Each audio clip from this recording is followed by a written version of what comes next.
Comme par hasard. Comme par hasard, le tirage que je voulais éviter. C'est le seul, les gars. Le seul que je voulais éviter. C'est celui-là.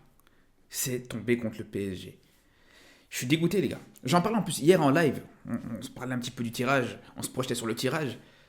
Et je lui disais, je préfère encore tomber contre le Real, perdre contre le Real, que tomber contre le PSG, les gars. Je vous le dis. D'ailleurs, on en reparlera ce soir aussi. On sera en live à partir de 23h sur Kik. On aura l'occasion d'en reparler. Mais je vous dis, les gars, pour moi, c'est vraiment le pire tirage pour le Barça. C'est pas l'équipe contre qui tu as le moins de chances de passer.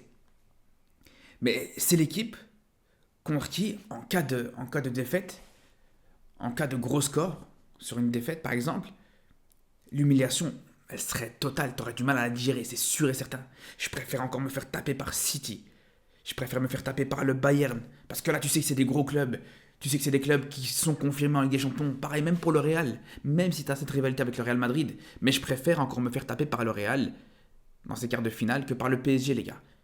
Et j'ai pas envie de donner du gaz au PSG, je vous dis la vérité. J'ai pas envie que le Barça soit l'équipe sur qui le PSG va s'appuyer pour gagner sa première Ligue des Champions. Non, non. Je m'en remettrai pas, les gars. Je m'en remettrai pas. Et là, je vous dis, on n'a aucune chance. Après, voilà, bien sûr, dans le football, tout peut se passer, tout va très vite, ok, c'est une chose. Mais moi, ce match-là, cette double confrontation-là en quart de finale, j'en entends même pas une qualification, je vous dis la vérité. Si on arrive à ne pas se faire humilier, j'en serais déjà content. Si on arrive à ne pas se prendre un gros score, soit à l'aller ou au retour, j'en serais très content. Parce que là, si tu perds au match aller, jamais de la vie tu auras une remontada. C'est la vérité, les gars. C'est la vérité. Alors vous pouvez me dire qu'on est pessimiste, que je suis pessimiste sur le Barça. Et je sais que je vais me faire même tailler par des supporters du Barça qui ne seront pas d'accord avec moi, parce qu'il y en a beaucoup, je les vois, ouais, ils font les cow-boys. Toute l'année, on voit notre équipe, on voit le Barça se faire taper par la première équipe venue. Comme je dis et je le redis, on n'est même plus la meilleure équipe d'Espagne, on n'est même plus la meilleure équipe d'Europe, mais on n'est même plus déjà la meilleure équipe de Catalogne, là, actuellement. Même contre Girone, on est en train de trembler. Même contre Girone, on se fait taper. Et là, maintenant, on fait les cow-boys. Ouais, allez, les Parisiens, vous êtes nos petits. Allez, les Parisiens, on va vous taper. Les gars, redescendez. Redescendez, faut être réaliste. Cette équipe du Barça, on la connaît, les gars. Déjà, même le fait qu'on soit en quart de finale, c'est déjà un exploit. C'est déjà un exploit et ça aurait même pu ne pas être le cas. Quand on voit la double confrontation contre Naples, contre une équipe de Naples qui était, je suis désolé, mais très mauvaise, peut-être aussi mauvaise que nous, voire même peut-être plus mauvaise que le Barça, on a galéré, on a eu du mal. Parce que, ok, le score au match retour, il est très flatteur, il n'y a pas de problème. Mais sur le même prix, au match retour, tu passes pas. Sur le même prix, au moins, ça va au tir au but. Ça peut aller au tir au but. Parce que tu fais 30 bonnes premières minutes, tu termines très bien le match sur le dernier quart d'heure, mais la fin de la première mi-temps et le début de la deuxième mi-temps, tu te fais marcher dessus. Tu te fais manger par une équipe de Naples qui est dégueulasse, les gars. Je suis désolé, hein. Je suis désolé, mais c'est la vérité. Donc au bout d'un moment, il faut arrêter de fanfaronner ici, dire ouais, on va taper le PSG, on va faire ci, on va faire ça. Faut arrêter. Même en phase de poule, hein. En phase de poule, on galère contre le Shakhtar. Alors que même l'OM, ils ont réussi à les battre sans problème. Pareil contre Porto. Contre Porto, sur le même prix, tu passes pas. Sur le même prix, contre Porto, tu ne gagnes pas la double confrontation. À l'aller, on se rappelle très bien, normalement, il aurait pu y avoir penalty sur Taremi. Un penalty qui aurait pu complètement changer la physionomie du match. Au match retour, pareil, tu te fais manger en début de match. Si t'as pas un Cancelo qui te fait une masterclass, qui te fait pas un exploit individuel et qui te relance cette équipe du Barça, c'est fini. Je suis même pas sûr que tu passes les poules. Et le pire, c'est que juste derrière, tu te fais manger aussi par l'Antwerp sur le dernier match. Mais non, ouais, on va battre le PSG. Les gars, qu'est-ce qu'on va battre le PSG, les gars? Qu'est-ce qu'on va battre le PSG? On sait très bien, les gars, on est les premiers à taper sur Xavi. On est les premiers à considérer et à reconnaître que Xavi est une fraude. En tant que coach, il est horrible, il est très mauvais. Aujourd'hui, on sait très bien qu'entre Luis Enrique et Xavi, en tant que coach, encore une fois, Luis Enrique est largement supérieur.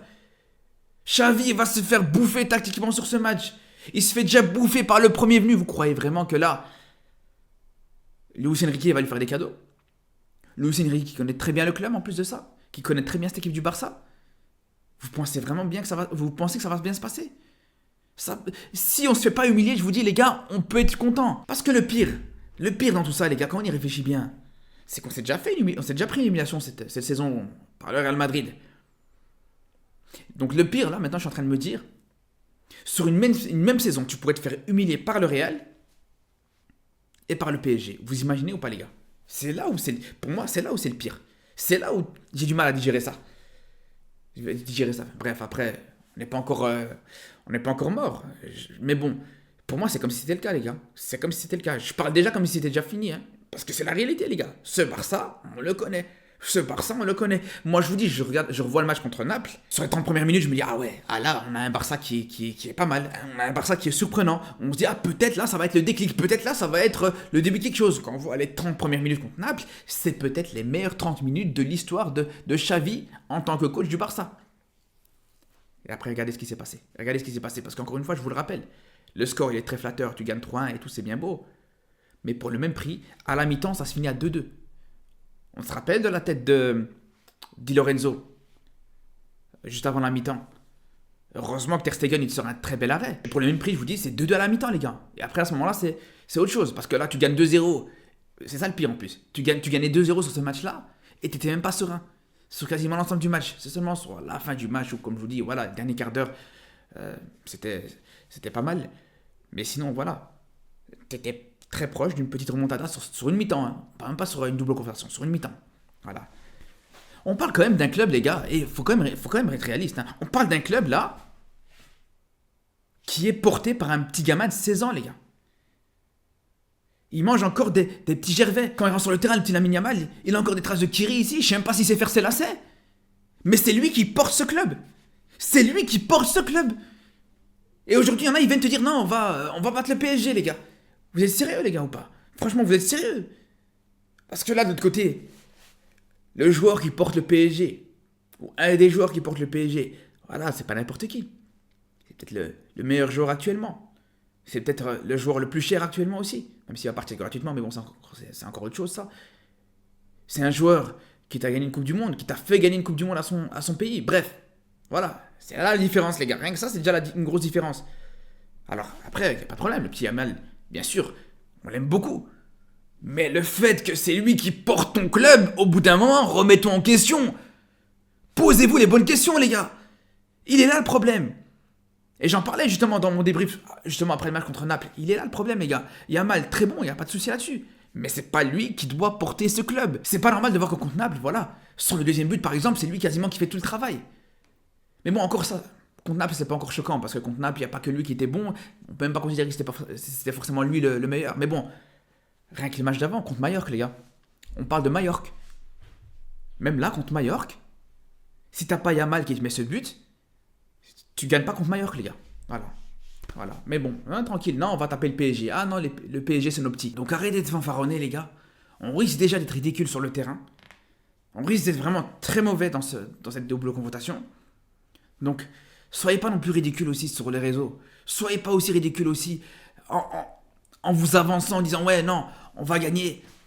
On va les taper. On va les manger. Pour qu'au final, voilà, juste derrière, non seulement on risque de se prendre un score, non seulement on risque de se faire éliminer, mais en plus de ça, juste derrière, voilà, on risque de voir encore des screens avec des gens qui nous ont affichés. Il faut être honnête, les gars, il faut être honnête. Si on se fait pas humilier, c'est déjà une très bonne chose. Si on se fait éliminer sur un score très serré, pourquoi pas même au tir au but par exemple, franchement, je prends. Je vous dis la vérité, je prends. Parce que là, vraiment, les gars, je le redis, je me rappelle sur mon débrief sur le dernier Classico, je vous avais dit, les gars. Je vous avais dit, là, le Barça, c'est devenu une petite équipe, les gars. Ça n'a pas plu à beaucoup de supporters catalans. Il y en a beaucoup, comme d'habitude, qui sont venus m'insulter, etc. Mais je vous le dis, les gars, c'est la réalité. On est devenu une petite équipe. Mentalité de petite équipe, comportement de petite équipe, performance de petite équipe. C'est une réalité, voilà. Je suis désolé, les gars, mais c'est la réalité. Donc venez, on se comporte comme les supporters de ces petites équipes. On se fait petit, nous aussi. On se fait discret. Et si, sur un malentendu, ça peut passer, ou si, voilà, moi je vous dis, au bout d'un moment, c'est même pas forcément un grand résultat, moi, qui m'intéresse en vérité. C'est même pas forcément le fait de passer. Moi je vous dis déjà, si juste, ben voilà, on se bat bien, juste si on propose quelque chose d'intéressant, même si on se fait éliminer, hein, mais si on propose un bon match, je me dis, pourquoi pas. Mais il faut arrêter de se prendre pour ce qu'on n'est pas, les gars, je vous le dis. Après, pour ce qui est des autres matchs, pour ce qui est des autres affiches de ces quarts de finale, en temps normal, c'est vrai que directement après le tirage au sort, je fais un petit peu le point sur toutes les affiches, mais là, je me suis beaucoup attardé sur le match du Barça. Je ferai une vidéo sûrement à l'approche justement des quarts de finale pour me projeter directement sur l'ensemble de ces matchs. Je vais vous donner des pronostics exacts sur ces confrontations-là. Donc on se retrouve très vite par rapport à ça. Ce soir, comme je vous dis, on sera en live à partir de 23h pour revenir aussi. Et là, on reviendra pas seulement que sur le Barça, on reviendra aussi un petit peu sur les autres affiches, notamment Real City aussi, hein. Très belle affiche. Vraiment un très beau match d'ailleurs.